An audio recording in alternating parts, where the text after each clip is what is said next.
Welcome to HortTube. My name is Jim Putnam. We're going to show off about 10 perennials that are really showing off here in Delaware at the Delaware Botanic Gardens at Pepper Creek. We have Miss Ryan Revel's going to tell us more of the history of this garden, but it has this unbelievable open space that they turned into a meadow, and it's just absolutely, again, I'll let her tell you more about it as the video goes on. Now, I took a little bit of drone footage over top of this. It's also been designed by a very famous designer, and we're going to see another one of his designs a little later in this trip that we're doing up the East Coast. But again, we're going to show off a few plants that are really showing off. So we're in this window in August where obviously our spring flowering things are long finished, but the grasses are coming into play. The midsummer flowering shrubs and perennials are coming in, and of course now we're starting to open up the fall blooming perennials as well. There's an unbelievable amount of birds out here, unbelievable amount of pollinators. It's really absolutely incredible space to come and visit and walk through. The Joe Pye weed definitely putting on one of the stars of the show here, and the thing about it is it's in that 6 to 7 foot range, so you don't use a lot of them, but where you put them and stage them in this garden, they stand up big and tall above the ornamental grasses and the other native perennials. It's not entirely native. This prairie is not, or this meadow garden is not entirely native, but it's mostly native. I think she said it was 85%, somewhere in that range. It does have a little control added to it here and there because some of these perennials can get a little bit, wild and hurt their neighbors. But you see the amazing amount of butterflies. But one of the things that always draws me to lots of different species of Joe Pye weed is the number of pollinators you'll see. We'll see all different types of bees, native and non-native honeybees, and we'll see lots of different butterflies, but then you'll see all kinds of other little flying things on them. And our Joe Pye weed is always an overnight space. Probably the most popular overnight hotels we run at the garden in Raleigh is on the dahlias. The bees hang out on those overnight, and the Joe Pye weed. You can always come out in the morning on Joe Pye weed, and it's just like the bees got so filled up that they just had to take a break and overnight on it, and I probably should charge them rent. But this is definitely one of the stars of this garden right now. Okay, welcome to the Delaware Botanical Garden. My name is Ryan Revel. I'm a retired educator from this region.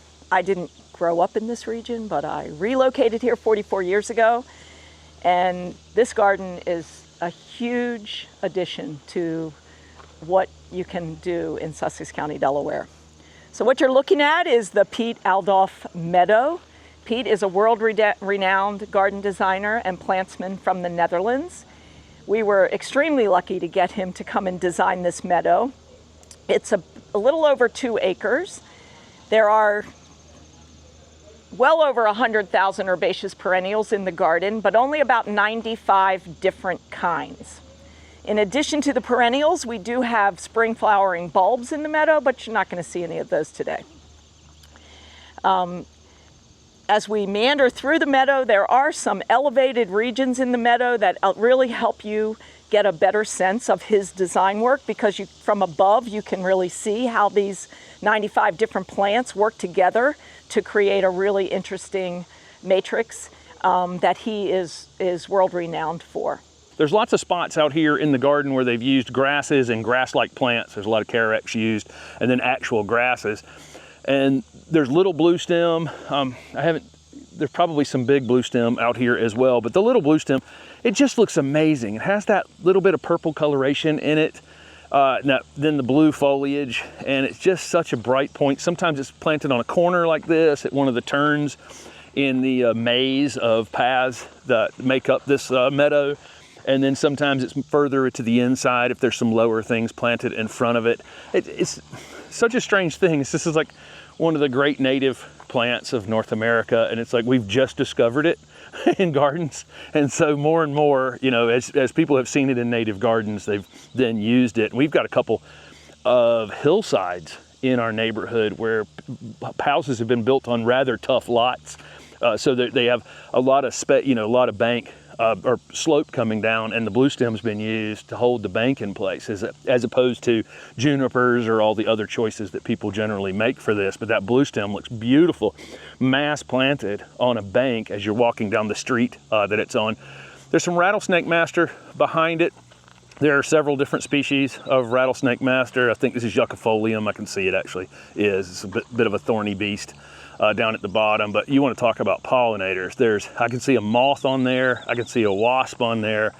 I can see several bees. There's a fly pollinating it over here. And then we'll see the goldfinches on several of them as well. And sometimes they're just sitting up on top of them because it's kind of a sturdy plant. Other times I think they're taking the seed out of it. We came at 9 o'clock, that's when the garden opens, but earlier in the morning is when the birds would have been doing most of their hard work out in the garden. But rattlesnake master is so interesting. It's one of those plants that's not necessarily for us. It's for the pollinators, for the birds. It's interesting looking, but it's not floriferous like we typically put in our ornamental gardens, but definitely worth having for all the things it invites into the garden. The meadow was planted in phases over the years of 2016, 2017, and 2018. A huge amount of the funding came from the Longwood Foundation. That really is what got this garden off the ground financially. It was, I believe, a $750,000 grant, but in realization, because of the way the garden was developed, the garden netted over $2 million, or I think, or I don't know, way more than the grant was, 1.2 million, something like that, in terms of money for actual development. The garden opened to the public in the fall of 2019. The meadow has continued to come into its own over that time. When the garden opened, the meadow was very, very young. So a meadow like this takes some time to really grow into its own. In 2022, we opened this beautiful restroom facility, and then we really started to advertise this garden to the public and really felt like we had enough here for people to really enjoy. And so I'm a volunteer. I'm on the board of directors. I serve as a docent. I serve as a tour director, and I serve on the education committee. And I can tell you, without a doubt, people who visit here leave here very, very happy. So that's sort of the pay that we get as volunteers. This is a beautiful planting of Solidago odora, or a sweet goldenrod. It's going off, I think, a hair early probably. Again, we've seen a lot of our fall blooming perennials blooming a bit early this season, but this is another one that you're just going to get every kind of pollinator in the world. And you know, I've been trying to talk more and more about having things blooming late in the summer. This garden, there's many geniuses to the design of this garden, and its usability, its ability to teach. You know, kids are going to get so much out of being in a space like this. All the different pollinators you're going to see. It's obviously a place where a refuge for pollinators as well. But one other thing about this garden is I don't think it matters from the time they open in March. You know, they've got bulbs flowering at that time. You're going to see these perennials emerging probably by mid to late April. You're going to see something in bloom until they close down in November. That it just has all those things staged, which is the most important things for these pollinators, is not to have the stuff all bloom out at one time in the spring or early summer. But this Solidago, and there's a ton of different species of it. We have several in our garden at home. Don't have this one. This one this is a great looking ornamental plant, right? It's only, left to its own, it hasn't been pruned on, hasn't been shaped. It's, we're looking at 2.5 feet tall. It's playing nice out here with the other things, and offering just a perfect pollinator plant, shading the ground, preventing a lot of weeds from germinating. Of course, the Rudbeckia next to it. You can't come to a pollinator garden and not point out, the Rudbeckias are all out here. But what a great, you get this, they have giant cone flowers out here, lots of different cone flowers, and then black-eyed Susans as well. And they're all great for the pollinators when the flowers are open, the nectar, for the nectar. And then of course, the seed forms on top of them, and then you get an entire field of goldfinches, which is what this is, an entire field of goldfinches in heaven, basically, with the amount of seed that's available to them. Look at all the butterflies taking advantage of the upright phlox.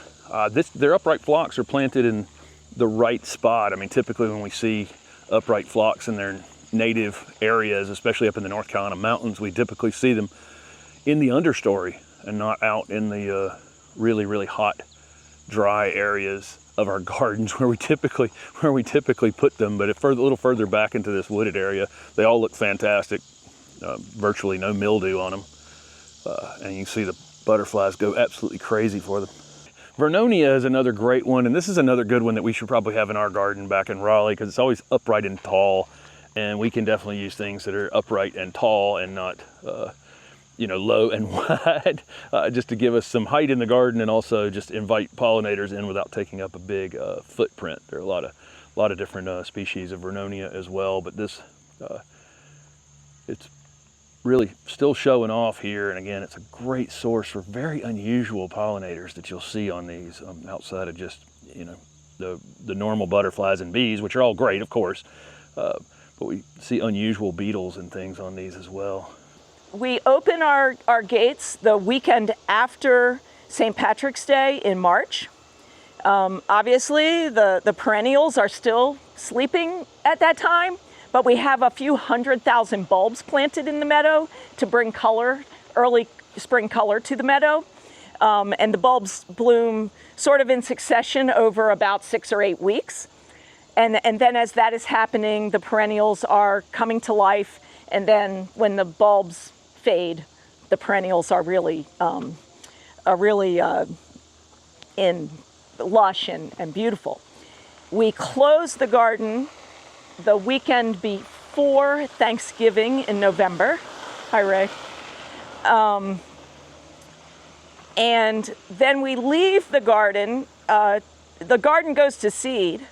We don't cut it back until right before we open again in March. We're very, very concerned that we are not disturbing any more insects than we have to, because they're critical pollinators for the garden. So if we didn't open in March, we wouldn't cut it back that early. We would probably wait, because like this past March, we still had very, very cold temperatures at night in March. And so those insects aren't really emerging until those temperatures stay above 50 or so. So that's kind of a critical piece and something we struggle with here. Right, but you are teaching. I mean, you're able to teach. Exactly, yeah. Exactly. The plant that's definitely at the top of the pollinators list is the pycnanthemum, or mountain mint. They have several different species of mountain mint in the garden. This is one you're definitely, you have to watch in your garden. When this thing goes to sleep and comes back up in the spring, it's going to be bigger, better, fuller, maybe to the point of taking over your garden. So this one is one that'll have to add some control. You can dig out a piece, dig it out in the winter and then move it to another area that you want to add it to, give it to a neighbor, dispose of it, whatever you feel like doing. Again, not the showiest flowers, right? But look how many, basically the top of this plant looks like it's just alive with movement. It's just so wild. Once you start really focusing in on it, you'll see so many different things, big and small, that you didn't even know you had in your area probably, but there's so many different kinds of wasp and bees that visit this. And again, in small moths, just such an amazing, I wonder how, the incredible number of species that visit this in a single day. I wonder if they have, if they actually know how many are visiting it. But just again, it can be a bully in the garden, but it's definitely worth having just for the pure enjoyment of watching other things enjoy it. Here's a big grouping of Liatris spicata, and there's a couple other species of Liatris we've seen that are smaller growing in the garden as well. They're pretty much have finished up, but this is one we have in our garden.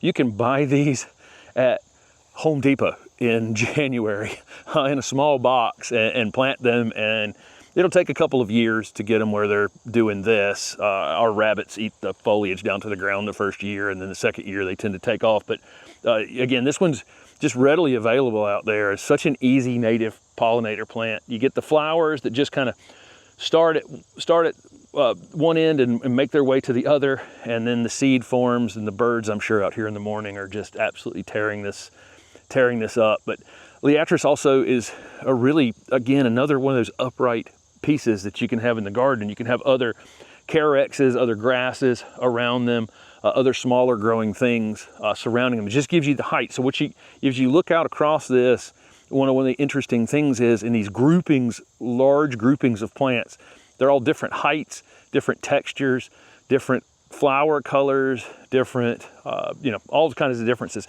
And then again, the garden is staged. Here's a sedum that has not opened its flowers yet, but it's completely budded up, and over the next month or two, that sedum will come into full flower, and it's decorative, it's beautiful. It's got the purple foliage plus the flowers later on. That purple is playing against these other colors all season, and then it's something for the pollinators in the fall. And then there's Mullenbergia, some later flowering grasses as well around the corner over there I can see. So again, this garden is really staged out beautifully to give something to the pollinators the entire time. Plus, as a visitor to the garden, you're always going to see something actively drawing them in as well.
Showing lots of herbaceous perennials out there, and there's just an incredible collection. All the asters are starting to bloom, all the fall blooming asters.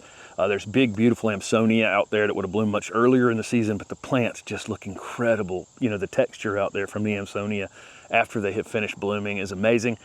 But all that's herbaceous perennials, and I spent my whole 39 years in this business mostly doing woody plants. So we're going to cover a few woody plants that are here. They have one thing I'll say before that is they have this, it's a much bigger place than just the meadow here. This is like 35 acres, I think she said.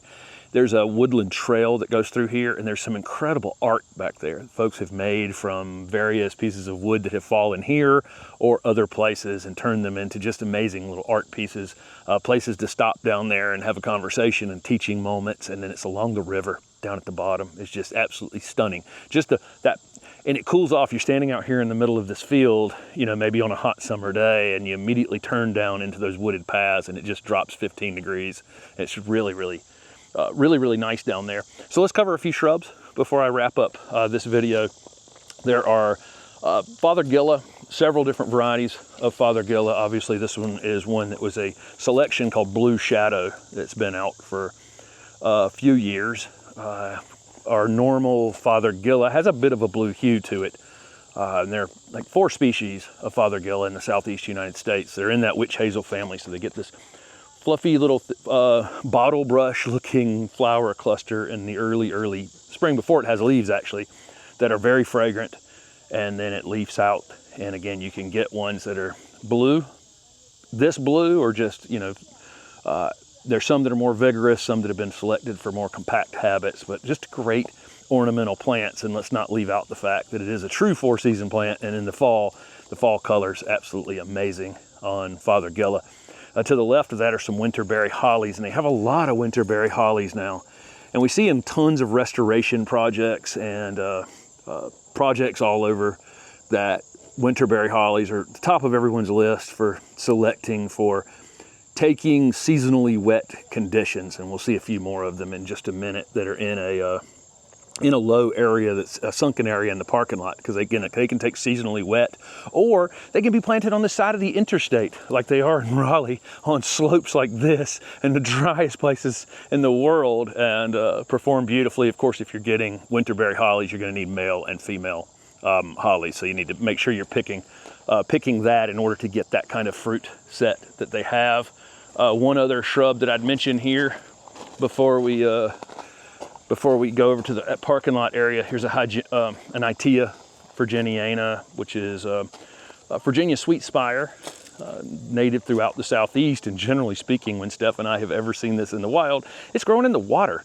I've actually only ever seen it growing in the water, but somehow it comes into our ornamental landscapes and grows fantastic. This one can get, and you can see it in this one. You see, it's in other areas that it wasn't planted. So this is one that, can run. Some of it, a lot of those herbaceous perennials out there, a lot of our natives, if we plant them in really high quality soil that we've been working on for a while with lots of organic material, they can start to run. But it's pretty easy to control as long as you don't let it get out of control. So, when in the spring, as you're seeing these pieces emerge, just take your shovel and break them off right below the ground with your shovel and keep walking. And that's the way to kind of control it once a year. Great flowers on these, great fall color on these. And there's several selections that are more compact, probably a little less likely to run around the garden on some newer varieties of Itea that are out on the market. They have this lowered area in the middle of the parking lot. And you see this more and more now in parking lot designs. Typically with parking lot designs, we've always seen how the architect was figuring out how to get the water off the parking lot as quick as possible and into the city sewer system. That's literally been the history of parking lot design. How do I shed the water, keep the cars from being standing in water as quick as possible? But now we're seeing a different type of parking lot design where you've got the two sides of the parking lot, and then the middle is actually sunken. And we can use a lot of our great native plants actually like these, again, seasonally wet or periodically wet spaces. And then you put a well-drained soil mix in there so they don't actually sit in water. So the water does go in there, fills it up, drains down into the ground pretty quickly. And we can use, like I say, a tremendous amount of our great native plants for this. But this is great parking lot design because there's a river down below that are trying to protect. And so everything that comes off of here is obviously going there. So getting it slowed down, getting it in the ground and having it naturally leach through the ground and then joining the river like it's supposed to. Different type of Fothergilla right here, with again a green foliage, but they all have a little bit of a blue hue to them. Even just the straight native species. More of the winterberry hollies, much more compact version. So again, plant breeders out there working on the fact that Ilex verticulata becomes a small tree in the wild, but here, in a parking lot planting, doing the exact same thing, offering the same thing to the pollinators when it's flowering, offering the same thing to the birds in the dead of the winter. And there's some red twig dogwood planted back here as well. But we're going to move around to what I think is, for me, the #1 native pollinator plant, Clethra alnifolia, or sweet pepper bush. As a lot of people call it. We got out of the van and immediately this fragrance just hit us as soon as we came out this morning. You can see the amount of butterflies, moths, bees, and other things are on the Clethra here. This is another plant that we typically find in wetlands. And they've got it here on this where the parking lot water's running off. It's not down in the water per se, but it's got its ability here to put its roots down in there a little bit. This is kind of the ideal place for them. We have them at our garden in probably the driest place in the garden, right on the cliff next to the driveway, and they do fantastic there as well. This is another one that typically can sucker a bit for sure. Some of the newer named cultivars are going to be less likely to sucker as much and run as much. There's hummingbird planted right there. Summer sparkler. I actually don't know what this taller version is, but you'll see them in basically whites, pinks, and then various almost ground cover like shapes, and then very upright ones like this. But definitely Clethra and peak flower to me is the most interesting native shrub to the southeast. And again, this is another one that's gonna have great fall color, great foliage during the season, great anticipation on the flowers. The flower buds are there for a long time before they start to open up. And then a flowering season that's unlike most other flowering shrubs. Most other flowering shrubs, just as a, as a group, if you were gonna say, what do flowering shrubs do? Most of them flower in the spring. Early spring or mid-spring, late spring, where this one flowers in the summertime and really offers these pollinators a tremendous amount. So this is the Delaware Botanic Garden, and it's just absolutely amazing. Steph has a sister that lives close by it, and we were lucky enough to get in here and then have a tour of it, and just absolutely blown away. This is a very different garden than you would go to otherwise. There's all kinds of different gardens out in the world, and Steph and I are lucky enough to get to visit lots of them. But this one is truly unique. It's definitely different than anything else you're gonna see. The design of that meadow is just incredibly fun. And I think it wouldn't matter what day. If you ask me, hey, what's the best day to go to this garden or what's the best day to go to that garden? I would say that from the time, probably from mid-April until October, this thing is just going to be unbelievably, it's going to give you something for sure. There's going to be something in peak flower and all of these pollinators taking advantage of it. So thank you guys so much for following along with the channel.